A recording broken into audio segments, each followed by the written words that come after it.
أنتم الإخوان اللهم لك الحمد.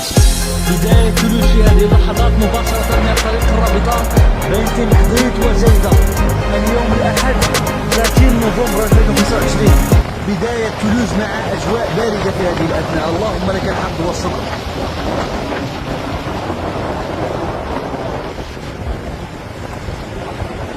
الدور بال الاخوان، راه الطريق الرابطه ما بين منطقه تمحضيط وزايده في بعض النقاط راه مقطوعه بسبب العواصف الثلجيه منذ ليله يوم البارحه.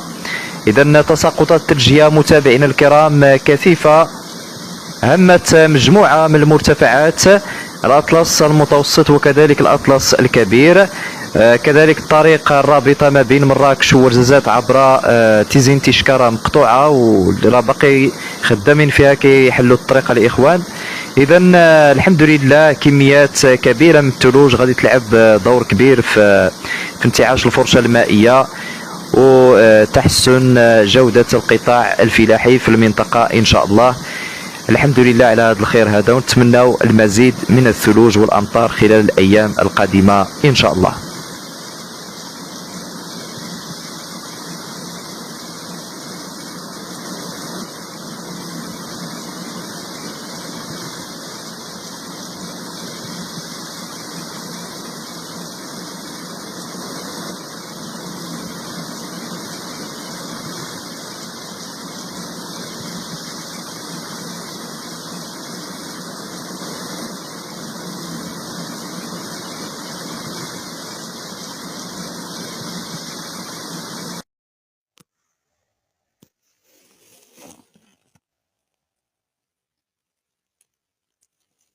أكيمدن الآن ما شاء الله ثلوج كثيفة الآن بأكيمدن إقليم الحوس.